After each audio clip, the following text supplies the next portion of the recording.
An old man tied 3 helpless canine German shepherd puppies to a tree. Then a soldier did something unthinkable. They were left to die. 3 German shepherd puppies, barely old enough to walk, were tied to a tree with a thin rope, abandoned under the scorching sun. No food, no water, no hope. People passed by. Some looked. Some shook their heads. But no one stopped until a soldier, home from deployment, carrying invisible wounds, saw them.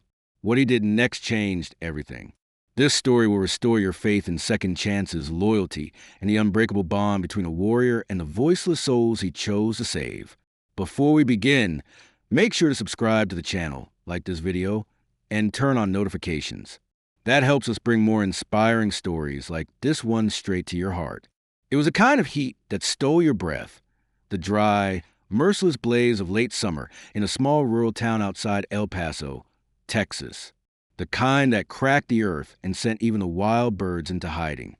But for the 3 tiny German shepherd puppies tied to a mesquite tree on the edge of an overgrown lot, there was no place to hide. They were barely 6 weeks old, their paws too big for their fragile legs, their ears not yet fully standing. The oldest one, a dark-coated pup with curious eyes, let out a small yelp, not from pain but from panic. His siblings, one sandy brown, the other with a white patch on her chest, whimpered in response. The ropes dug into their necks as they twisted, confused, hungry, and desperate for the mother who had vanished hours ago. The man who left them had not said a word. The old neighbor across the street watched from behind a curtain, shaking her head in silent disbelief. She had seen the man drive up in his rusty pickup, get out without urgency, and tie the 3 puppies to the tree with a piece of worn rope. He wiped sweat from his brow, looked around, and then got back in the truck and drove off. Just like that. She had called the local animal control, but no one answered.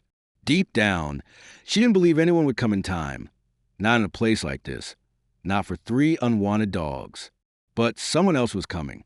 Staff Sergeant Daniel Reyes had only been home for 12 days after 8 years in the Army and 2 deployments overseas.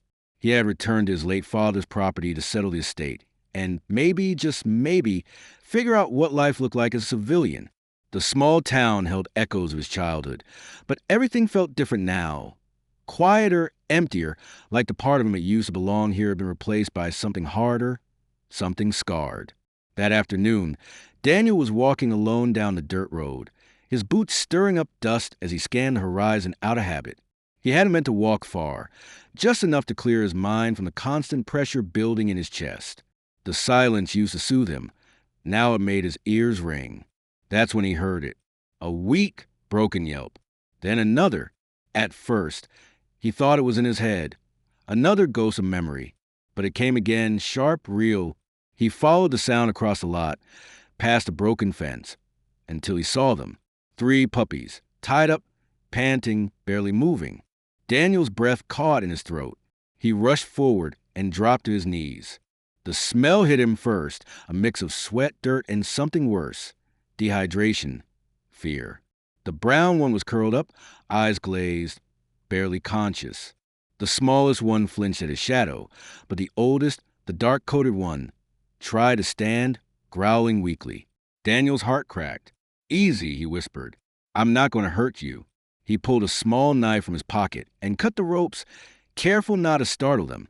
One by one, the puppies collapsed into his arms, bones under fur, too light, too quiet. He opened his canteen and poured a small trickle of water into his hand, offering it to them gently. They drank like they hadn't tasted anything in days. He looked around. Who would do this? His fist clenched as anger rose in his chest, hot and shaking. But more than that, he felt something deeper, something that pulled at a place inside him he thought he'd buried with his uniform. Responsibility. He gathered the puppies into his arms, cradling them like broken pieces of something sacred. "You're coming with me," he murmured. "I've seen too much to walk away from this." As he walked back toward his truck, the smallest puppy lifted her head slightly, resting her chin on his wrist. Daniel didn't know it yet, but this wasn't just an act of rescue. It was a beginning of healing for them and for him. Daniel didn't have a plan. He'd never raised puppies before. The army had trained him to handle explosives, navigate hostile terrain, survive under fire, but not how to care for three trembling, malnourished puppies who looked up at him like he was their last hope. He brought them into his father's old garage, a space that still smelled like motor oil, sawdust, and faded memories. He cleared out a corner, laid down two old sleeping bags, and gently placed the pups inside. They were so light, too light. The smallest one, the one with the white patch on her chest, was barely responsive. She whimpered every time Daniel moved, as if expecting pain. He knelt beside her, opening a can of wet dog food he'd picked up on the way back from town. "I don't even know your names," he whispered. He dipped his fingers into the food and brought it to the smallest pup's mouth. At first, she flinched, then slowly her tongue brushed against his fingers. Her tiny jaw worked weakly.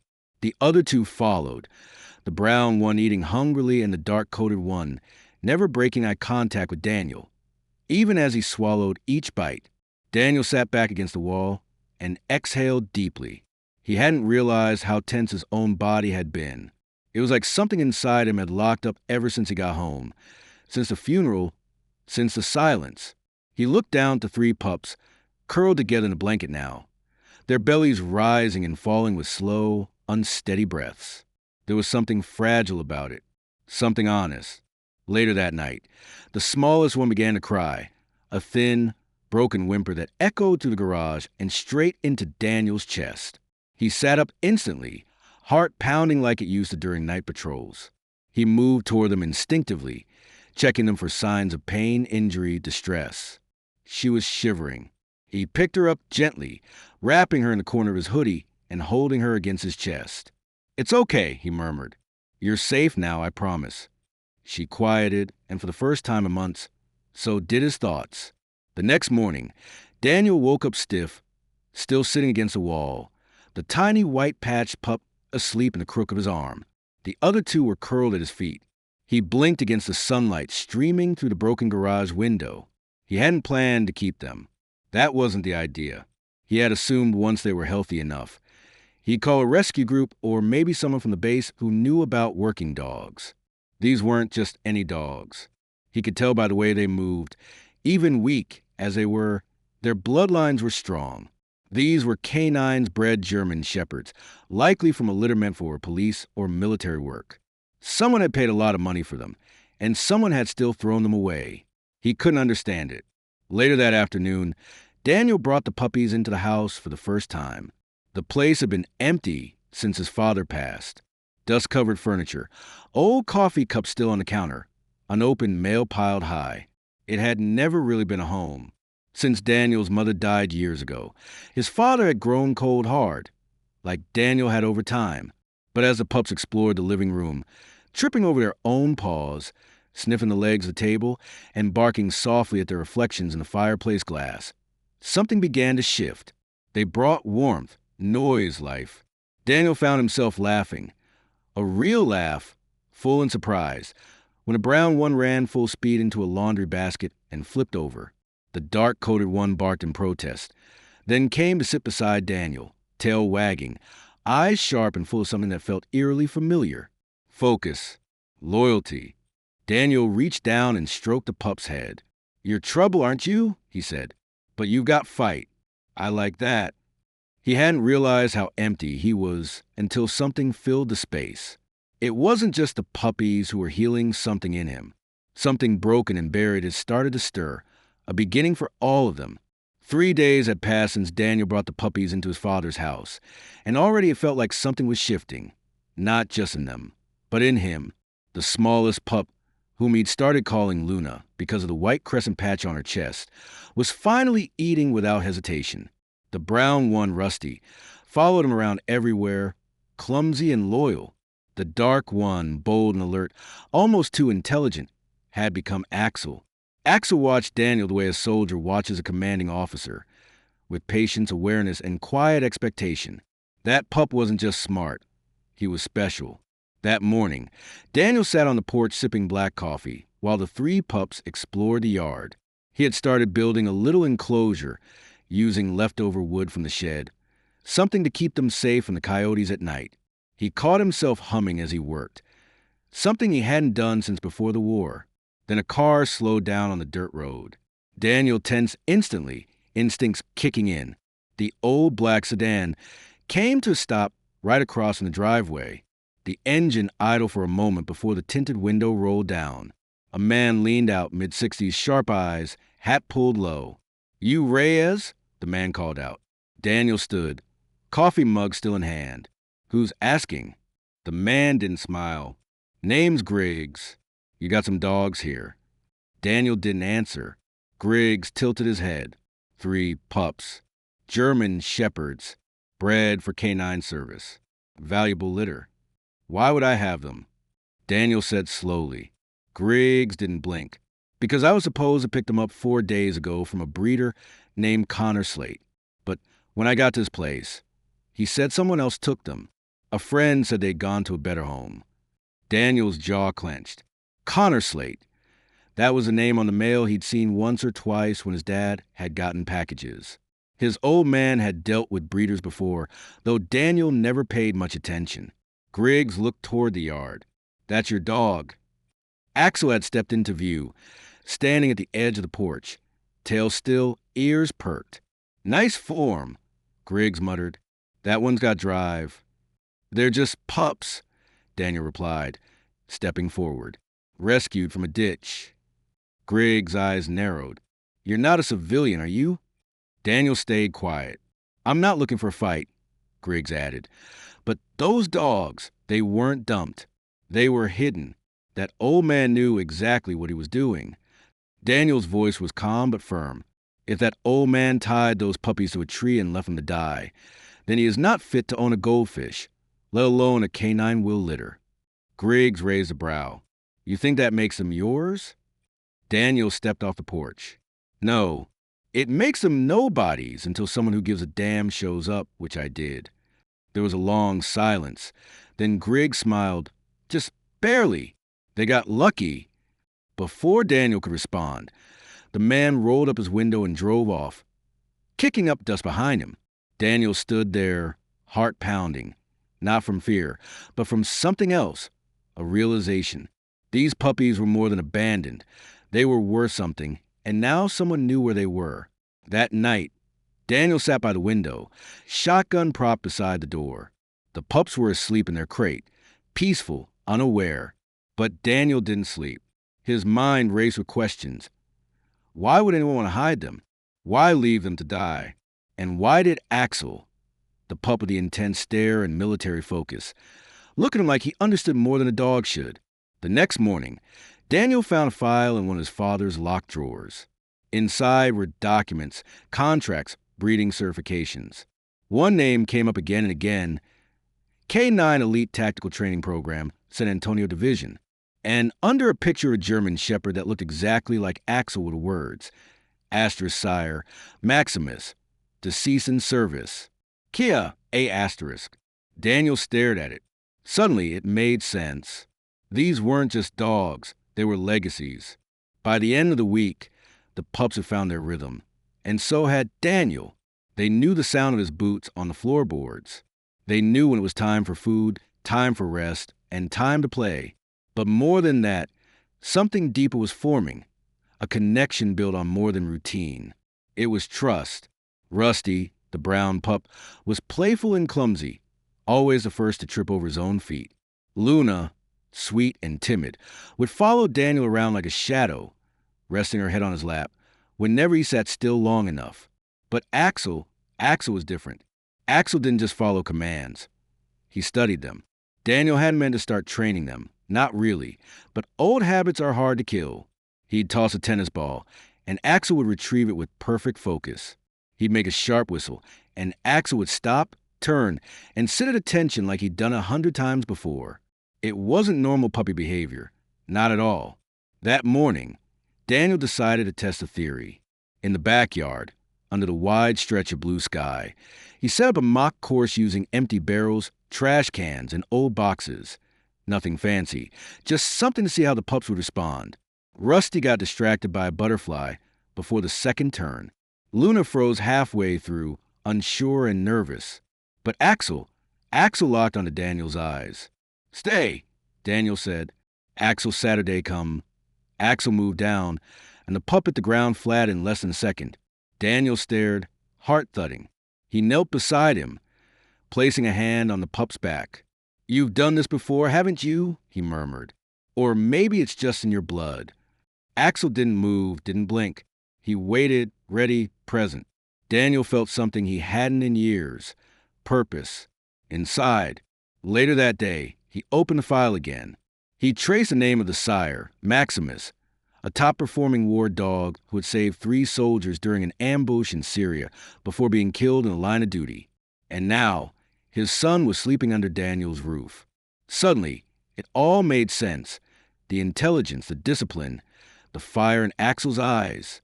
These pups had been bred for service, and someone had tried to erase them. That night, Daniel couldn't sleep. He paced the hallway, mind racing. Why had Connor Slate, the breeder, let them go? Why tie them up instead of calling the program? Was he hiding something? His thoughts were interrupted by a sound outside, a thud, then another. Daniel froze. He moved to the window and saw the movement near the shed, a shadow, a figure. Someone was on the property. He didn't hesitate. He grabbed a shotgun, opened the door, and stepped onto the porch with trained silence.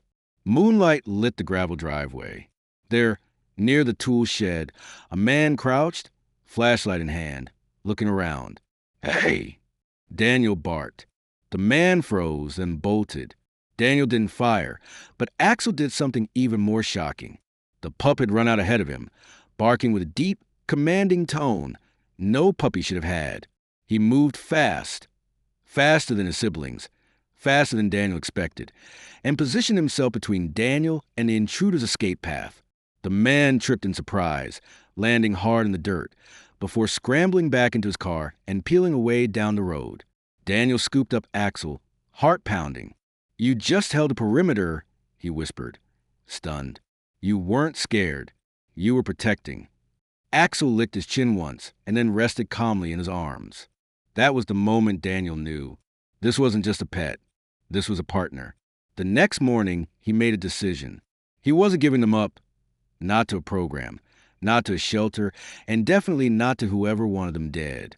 Because they weren't just puppies anymore. They were his mission, and he wasn't going to fail them.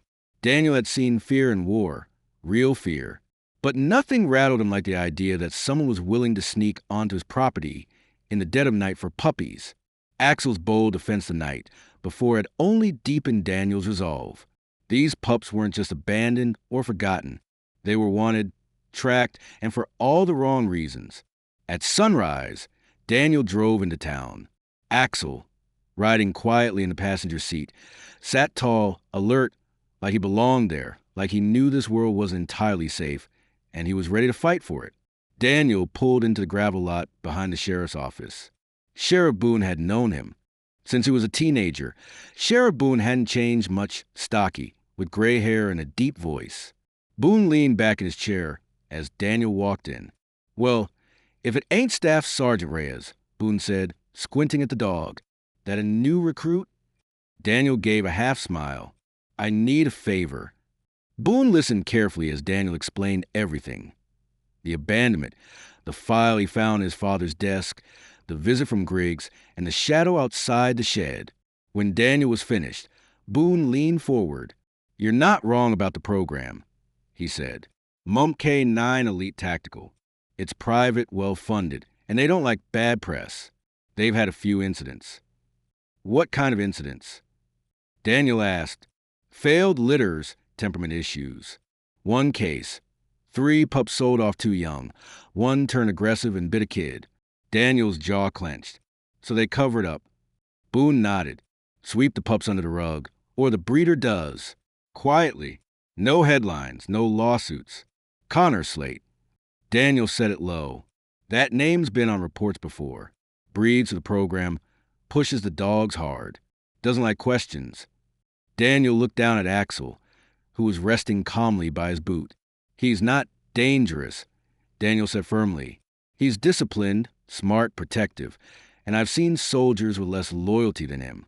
Boone studied the pup. "He doesn't look like trouble." "He's not," Daniel said. but someone thinks he is. Boone sighed. I can run Slate's name again, poke around. But be careful. These folks, they don't knock on doors twice. When Daniel got back home, he didn't just feel protective. He felt hunted. He reinforced the windows, moved the pup's crate inside his own room, and kept the shotgun loaded and within reach. That evening, as he fed the pups and sat on the floor beside them, he pulled out the folder once more. Axel curled up against his leg, tail thumping lazily. Daniel traced the bloodline chart with his finger. Maximus, the sire, killed during combat in Syria, medal recipient. Delilah, the dam, still alive somewhere on a breeding farm owned by the program. Then he saw it, written in ink at the bottom of the page, asterisk batch 0099A. Rejected litter. Too unstable, destroyed by end of week. Asterisk. Daniel's breath caught. Asterisk rejected. Destroyed.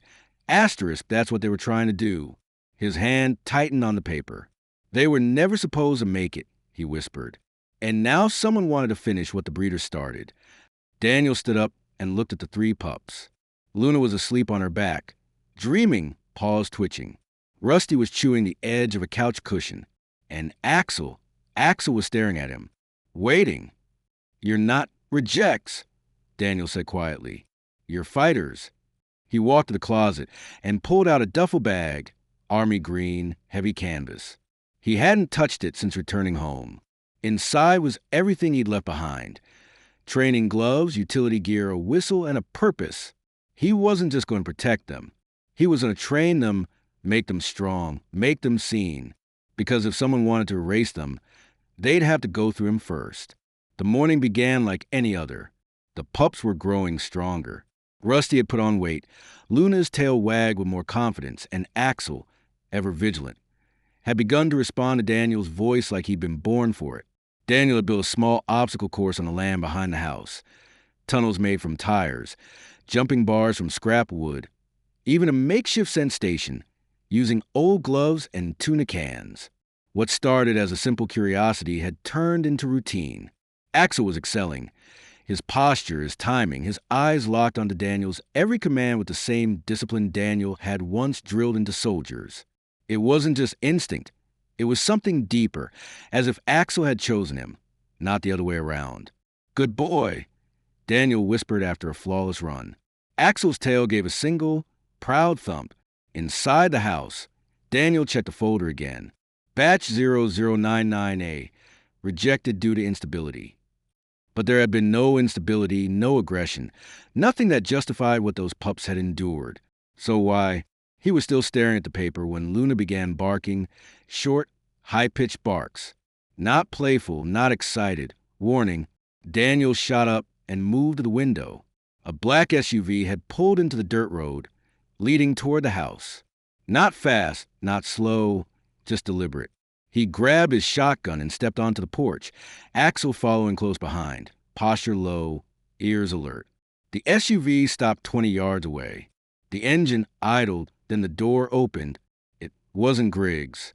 A younger man stepped out, lean, sharp suit, sunglasses. He didn't smile, didn't call out. He simply stood beside the vehicle, hands in his pockets, eyes hidden behind the dark lenses. Daniel called out, "Can I help you?" The man tilted his head. "Mr. Reyes, I believe you have something that doesn't belong to you." Daniel didn't flinch. "You got the wrong house." "I don't think so," the man replied. "You're in possession of 3 classified breed German Shepherds, property of the K9 Elite Tactical Training Program. I'm here to collect them." "Property," Daniel said coldly. "You mean the dog someone tied to a tree and left to die?" "They were scheduled for removal," the man said calmly. "It was a decision made by our director. You shouldn't have interfered. You tried to kill them." Daniel's knuckles whitened on the shotgun. "They're not mistakes." Behind him, Axel stood at attention, growling low in his throat. The man gave a small nod toward the SUV. The back door opened, and another figure stepped out, holding a black case, the kind used for tranquilizers, not bullets. But the message was the same. They were here to take the pups alive if possible, by force if necessary. "I'm only going to say this once," Daniel said. "Get off my land." The suited man took a slow step forward. You were a soldier, Reyes. You know how this works. Orders are orders. You think you're protecting them, but you're just delaying the inevitable. Daniel raised a shotgun an inch. I'm not delaying anything. I'm stopping it. The man hesitated, looked at Axel. He's already bonding, he muttered. Unbelievable.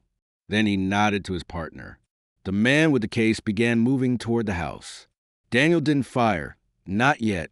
Instead, Axel lunged like a flash of blackened muscle. He cut the space between them in seconds, placing himself directly in the man's path and barking with such ferocity that the man froze in place. The bark echoed off the hills. Luna and Rusty joined in, smaller, but just as determined. They surrounded the intruder, growling, forming a living wall between danger and home. The man holding the case backed off slowly. The leader looked at Daniel one last time, then stepped back into the SUV without another word. The vehicle reversed, kicked up dust, and vanished down the road. Daniel's heart pounded. He knelt beside Axel and placed both hands on the dog's face. You chose to protect them, he whispered. Just like me. That night, Daniel locked every door, but for the first time, he didn't feel alone, because this wasn't just about saving puppies anymore. This was about standing up to something bigger. And for the first time in a long time, Daniel Reyes had something to fight for and someone willing to fight beside him. No more cars came. No more threats. Just silence. But Daniel knew it wasn't over. So he gathered everything. The files, the proof, the photos, and handed it all to Sheriff Boone. The investigation began. Weeks later, the K-9 Elite Tactical Program was exposed. Connor Slate was arrested. Justice was finally served. And the puppies? They stayed. Rusty was paired with a young boy on the autism spectrum. Luna was adopted by a retired military widow who said she hadn't smiled in years. Until Luna. And Axel? Axel never left Daniel's side. Together, they trained. Together, they healed. Now, they visited schools, veteran centers, and local shelters, reminding everyone that even the rejected deserve a second chance. When Daniel looked at Axel now, he didn't see a dog. He saw redemption.